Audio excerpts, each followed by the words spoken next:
Hello and welcome in to a new review. It's been a while since I've done one, but let's get to it. Today I'm going to be reviewing this album, Esham, Dead Flowers, originally released in 1996. So I'm sort of going back and filling in the gaps, doing the albums that I didn't have when I reviewed all of his stuff initially. And yeah, so we'll just get stuck in. So Dead Flowers came out in '96. After the previous album before it was Closed Casket, which came out at the end of '94. In between that, you had the Nadas album, Do You Believe in God, which is incredible, and Isham also worked on Mastermind's solo EP debut, you could say, Liquid Drano, which came out at the start of '95, I believe, even though it's copyrighted in '94. So Um, yeah, that's kind of what happened in between then. As I said in the closed casket review, that was sort of like marked the end of like his classic like style that he had sort of been building on since the beginning. His sort of acid rap, dark horrorcore, wicked shit style that he was kind of building on with each album. Closed casket was kind of him saying, sort of letting go of all that at the end, and from here on, as far as his solo stuff goes, anyway, he wanted to sort of expand and do different stuff. And as a result, we got Dead Flowers, which, um, even though it's quite a big departure as far as like production and a lot of the lyrics on this album, they're kind of more typical of what other rappers would have been rapping about. Um, Especially the sort of mafioso rhymes that he does on here. Um, those were very kind of trendy in '95, '96, when he was putting out this album. So, yeah, um, more songs about women and hoes and things like that on this album. Not as many songs about things like suicide or religion or stuff like that. Some people could say that he's kind of taking a step back because those were like the things that not that many people talked about, and he's kind of watering himself down by talking about things that people already talk about a lot. But um, the thing is that like he does it so well that I don't think it really matters. And on top of that, he already did so many albums that were kind of had similar lyrics on them anyway. I mean, he had Booming Words from Hell, the two Judgment Day albums, Kill the Fetus, Closed Casket, and that's not even counting the stuff with Navis or the EPs or anything. So he already had a lot of stuff that sort of dealt with those that kind of style anyway. So it was kind of I appreciate him sort of trying to do something different with this album, and he would continue to do something different on every single album he's ever put out. That's one of the good things about him, is that you don't really know what Isham's going to do next. As far as what his next album's going to sound like or what style it's going to be or anything like that, because he's always trying something different, which is good. Even though like I'm not a fan of his newer albums, but like for a while, he was still very dope, and you have to give him credit for continuously trying to do something different. And also for the most part, he did stuff that was um, different in general. Maybe not Dead Flowers, but Bruce Wayne and Male Dominance and Tongues, like those are not really albums, but sound like anything else that I've heard. So yeah, what I like about this album is that I think he did a really good job of not only changing things up, but he at the same time kept a lot of dark stuff in there, so that it sort of didn't alienate his fans that he had before. And as a result, I think pretty much everyone I know rates this album really highly. I think this is generally considered one of the best albums in his discography. Even though there was an interview with Doc Hollywood Hustle a while back where he said something like that RLP, Real Life Productions, lost a lot of money on that album, and his concert sales, for the Esham concert sales weren't doing as well and things like that. People missed it when he was popping out of the coffins and all that. I don't know. I can't really call him out and say that he's wrong because who am I to say really? But I just find that hard to believe because I'm pretty sure this was one of his first, if not his first album to actually chart on the Billboard charts. I think this is his first, and as a result, I think that would make that up to this point his best-selling album. Um, at the time, not overall, but at the time, and so I don't really think that's true. And also, like everyone likes this album, like I said, he did it, even though he talks about more like sort of gangster themes and stuff like that, like the reduction's dark, and he does have some songs on here where he's just, killing people, and it's raw. It's a very raw album. He is not going pop in this album really at all. I don't think. There's some catchy songs in there, but it's not really not the way that maybe um, he didn't sell out is what I'm trying to say. So I'm gonna go through the packaging here. The front cover, pretty simple. You've got like the rose and like the classic Esham logo. I don't know if I've ever talked about this before, but when he put out his albums again digitally, he updated some of his album covers, and with this one he actually filled it in and made it white, the digital version. He also updated the Male Dominance cover.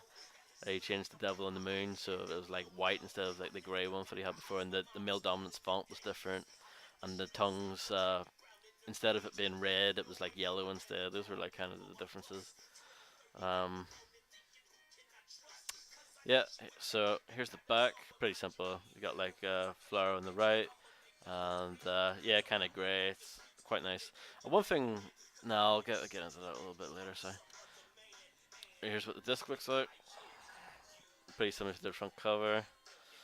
Um, this insert's pretty interesting. This is the original, and I really wanted the original because the OG insert has a lot of stuff on it that the re-release doesn't have. Um, Here you get this cool picture of Isha, multi-millionaire, sitting next to stand next to the car. Yeah, that's great. And there's a little coming soon section in the corner. I'll read it out. I know my laptop camera's not the best quality in the world. So coming soon. Here's the albums that are coming soon on RLP. Lord Magi, The Abyss. He's one of the producers on this album. Razak, Pharmaceutical Products.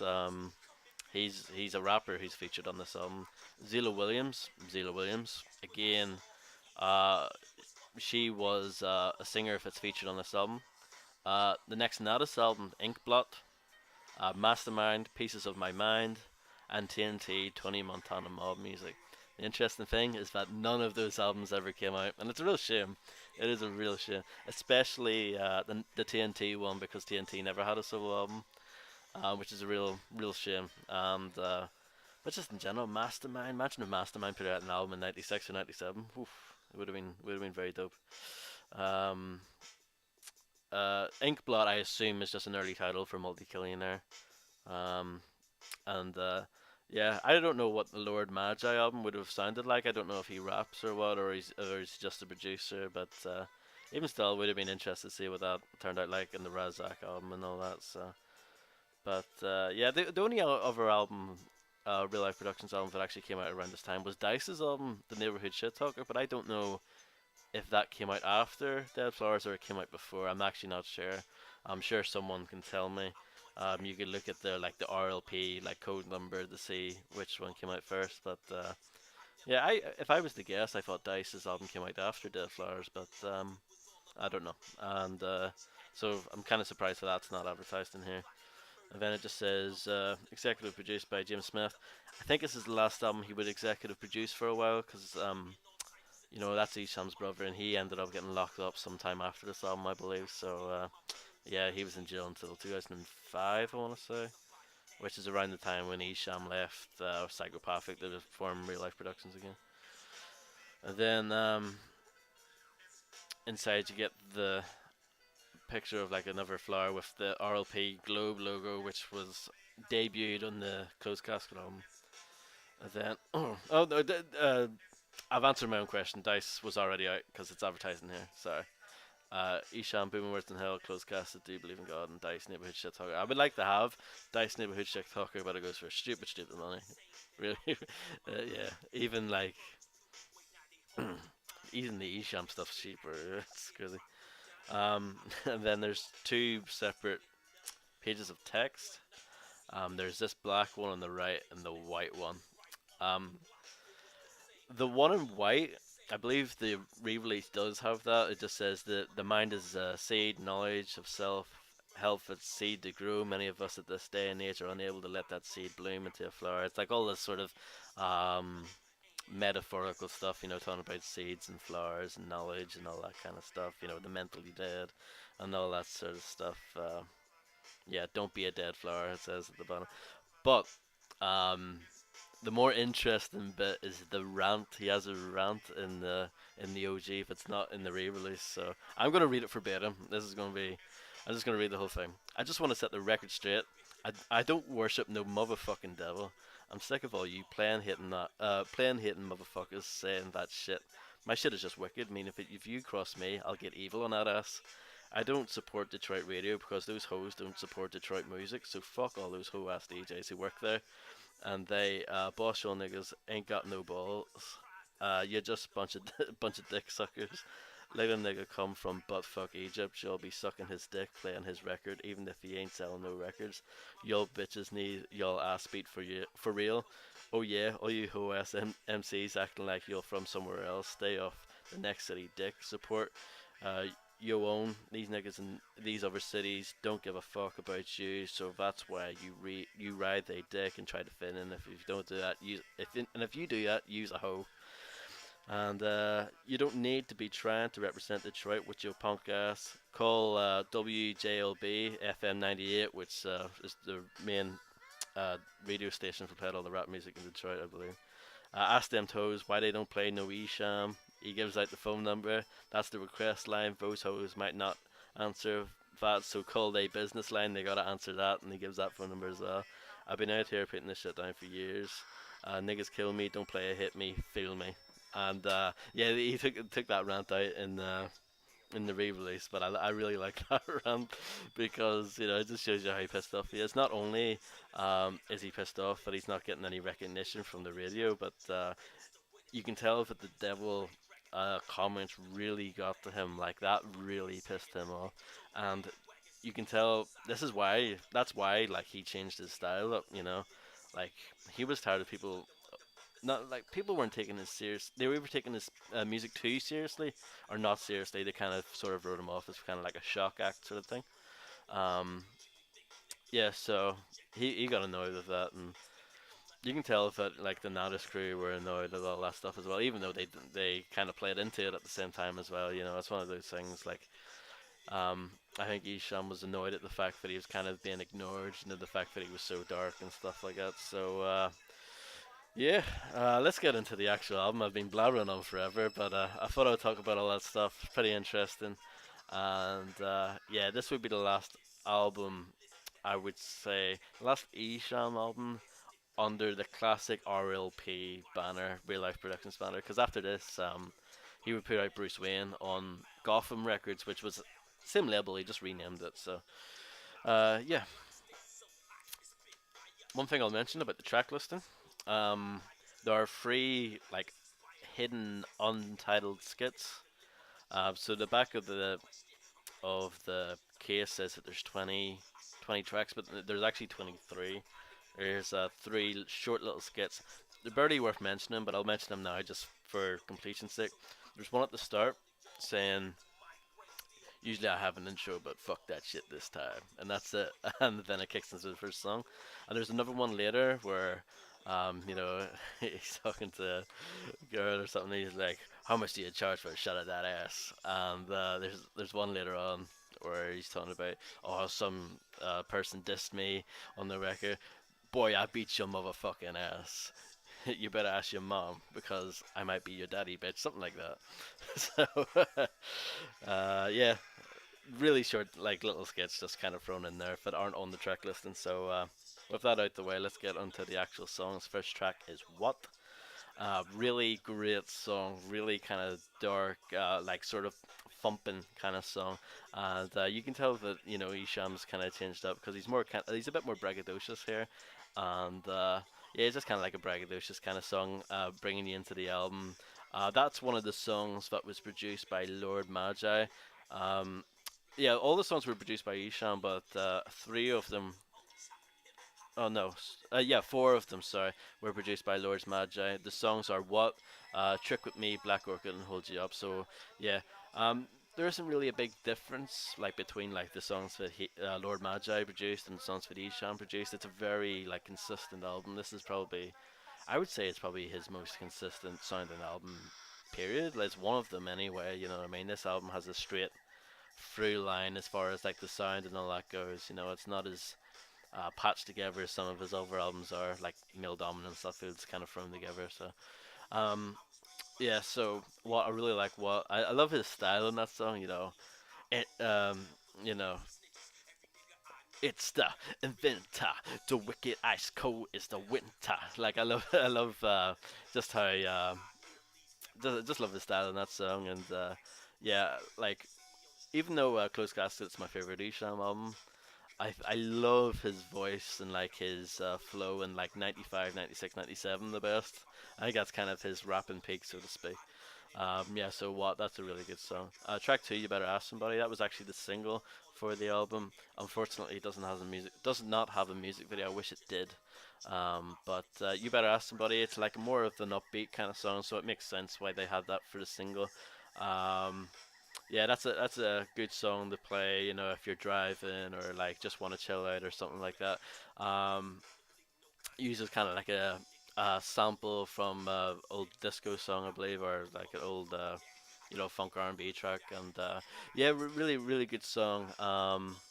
Yeah, two verses, really good flow and stuff like that again. Yeah, really good. So yeah, You Better Ask Somebody is track two, or track three, I guess it technically is. But I'm just gonna go off this. I'll confuse myself if I try and remember the hidden ones, the hidden skits and all that. So track three, Tony Montana, and this is obviously where he sort of starts introducing himself as kind of the more sort of gangster character. Talking about selling drugs and sort of having his empire and all that. Tony Montana, of course, was the main character in Scarface. So yeah, a short little song. Not one of the highlights as a result, but it's still like a very solid track there. Track four, Killer Be Killed, excellent song. A very sort of laid back, but it's dark. I think most of his albums dark, but not just in a different way from the old albums. The old albums were more like dark because they were talking about the devil and all that. This is like dark and like this would be a good album to play at night, when driving, like just on the streets or whatever. You know what I mean? It's more of a sort of dark street album, and Killer Be Killed again, very much in that vein. Um, Not as in your face as some of the other songs, but just more like a straight sort of gangster storytelling track. Very good, and that features the guy Razak on the hook, who I mentioned earlier. He supposedly had an album coming out, but it didn't happen. Uh, Track five, What Did I Do Wrong? Um, Again, another really dark song. Probably that's I would say pretty much like a typical Esham song because he's talking about him sort of kind of losing his mind, and that's where some of the like more I don't know, more explicit lines on the album or on that song. Like when he says. Uh, Heroin addict like Kurt Cobain, needles in your dick cause your arm's out of veins, stuff like that. What did I do wrong? Really like that beat, just really dark, and it has this like, like in it's just sort of hard to describe, but he's using synths and stuff like that, which he previously used in Closed Casket and like Do You Believe in God again, and just yeah, creating really dark atmosphere in some of these songs. Track six, Food Stamp. Again, I love that beat. Really, really great. And yeah, it's again just kind of another gangster, making money kind of song. But yeah, the dope beat, really just awesome. Track seven, Any Style You Want. That song, for the hook, he interpolates. He basically does his own version of "Hey Young World" from Slick Rick's album, The Great Adventures of Slick Rick, but instead of saying "Hey Young World," he says "Hey Young Ho, the world is yours," and yeah, good song, kind of like he's just trying to pick up some hoes kind of song, and yeah, compared to some of the songs before that, that one's a little bit more laid back. It's not as dark, but like I said, I think album has a dark atmosphere throughout most of it. Track 8, Kilogram, definitely one of the darkest songs in the album, as the title implies. That's just a straight killing kind of track, you know. And yeah, some of the lines that he comes off with in that song are just great, you know. Um, My Glock spits so hot, it spits fire, infrared ream, make you scream like Michael Myers, you know, all that stuff. Yeah, just a really, really dope, dark song. And yeah, one of my favorites, Kilogram, definitely. Another one of my favorites is track 9, One Day. I think that's one of his most like well-known, well-respected songs in general, and I can see why. It's just a fantastic track. Not only is the instrumentation really great, very dark, you know, like there's like subtle piano in the background, and for when the hook comes in, there's that there synth kind of that kind of comes in. That's very menacing and sinister, and you know, it's got really good instrumentation. But not only that, the lyrics in this song are just fantastic. So probably one of his best songs from a lyrical perspective. You know, um, basically he talks about all the messed up stuff he's done, but he does it in a really interesting way where he actually narrates the song beyond the dead. He acts like he's dead. You know, his character that he's kind of playing as in the song's dead, and he says um, at the start, you know how you know he's talking to his mother in the song, and he just says, you know, even though I'm not in the physical form, Mama, you know, I'll always be with you, Mama, and yeah, pretty crazy song. He just kind of goes over all the messed up stuff that he does, but he kind of sort of he wants to apologize for it as well, but it's obviously too late because he's dead, kind of thing. Very very dope song. Track 10, Fried Chicken. Again, it's sort of kind of never braggadocious kind of gangster song, but I really love the beat for that. It's like a good kind of like head thumping kind of head bobbing kind of driving, you know, kind of beat to it. Fried Chicken, yeah, really, really good track. Uh, Track 11, Because that's a song about basically that a girl with that Esham's with, or you know, the person that he's sort of you know betraying himself as. Because some people are dumb and they don't get that. You know, the person talking in the song isn't the guy who made the song. You know what I mean? You can actually play as different characters in the song. Some people don't understand that, but anyway, in that song, you know, he's with a girl, but he learns that the girl's kind of been snitching on him, and he's yeah, she's kind of screwing him over by talking to the cops about his operation and his empire and all that, and it's kind of crumbling all around him, and it's all because of her. That's kind of what that song's about. Track 12, Black Orchid, that's a song basically designed to be played in strip clubs. Yeah, a very good song, pretty catchy. Um, Track 13, Trick With Me. Um, it's kind of similar to Any Style You Want, you know, he's kind of trying to pick up a lovely prostitute. With that one, I like that song a lot. I like the sort of backing vocalists and stuff like that for do the hook and all that stuff. You know, I like the different back. I think this is the first album he did where he had got like different backing singers and stuff like that to help do hooks with him. Even though Esham does do some good hooks, but at the same time, it's good to hear like different voices and like proper singers doing hooks as well. You know, rather than these people that try to do uh, hooks themselves and they just suck, or they just kind of cheap out and get like the most popular singer going these days, and even though they don't really fit the song, Eminem.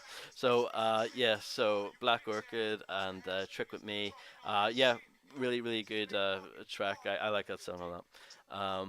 Track 14, If I Can't Have You. That's pretty simple from the pretty self-explanatory from the song. You know, talking about you know if I can't have you, then no one else can. And that song he's kind of losing his mind because he's paranoid. He thinks that the woman he's with is cheating on her, and he goes basically they go and find her, and he go. it's it's revealed that when he opens up the door, he finds his woman being done by Eazy-E, which I don't know, it's kind of random, but yeah, I like it. So, uh, Hold You Up is the song after that. That's kind of a song where he's kind of apologizing, basically saying, you know, take me. It's kind of like a take me back kind of song, you know, to uh, girl that he's supposedly with. Probably one of my least favorites on the album, but it's still good. You know what I mean? It's just you know, the beat's more kind of. Uh, it's just I don't know. It's just not as doesn't stick out as much for me. Still a good song though. Track 16, You Ain't Fresh. Um, that's basically him talking about. Uh, I feel like it's kind of like the follow up to Hold You Up, because Hold You Up's him being all sort of like sentimental and, kind of wanting to take the girl back, but then like track 16 is like, well, no, fuck that bitch. That's kind of how I linked it to. I think that's why the two songs are good together in the album. You Ain't Fresh, kind of like a more upbeat kind of song. Pretty good. Um, Track 17, Charlie Manson, which is one of my all-time favorites from him. I love the beat that byong, byong, byong, byong, byong, byong. It's very cool. And when the chorus comes in, he does like stinging synths, like like from a horror movie. They have those like stinging like strings. He kind of does that as well, and yeah, really cool. Die, die, die, die, die, die, and it's going. It's very, very cool, and yeah, that's pretty much just like a murdering kind of song, as you can probably imply, Charlie Manson, right? And then track 18, Silicone, is probably my favorite from this album. It's kind of tough, but that's probably the darkest as well. Really dark beat, and he just goes in, he just kills the song. It's fantastic.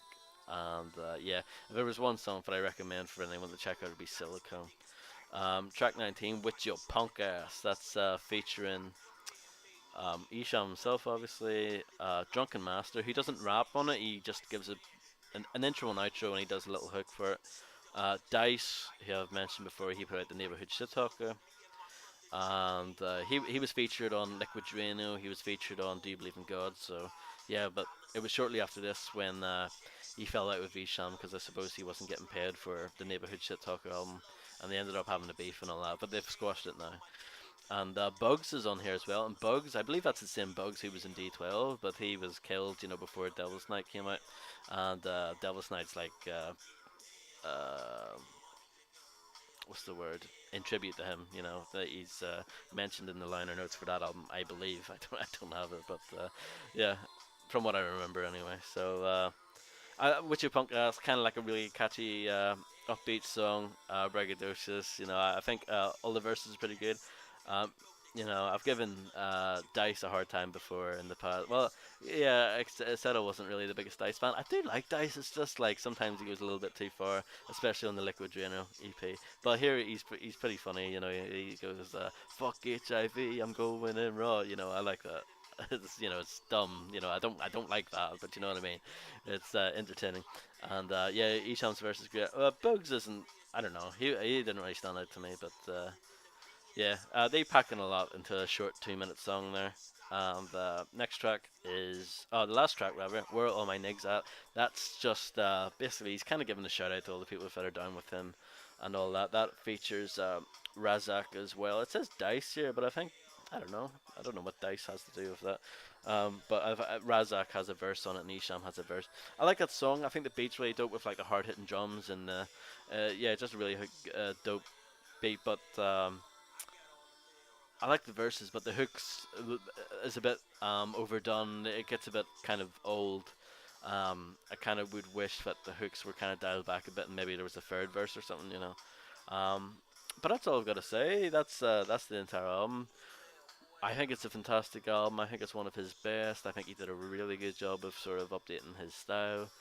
And yeah, I think it's a really good album. So if you can get your hands on Dead Flowers, I highly recommend it. And it's probably his most consistent album. I would actually say it's one of his more accessible albums as well, especially for people that already like sort of the gangster kind of stuff, like because they'll fit in, they'll like this album pretty much right away, I think. And yeah, it's a really really good album, and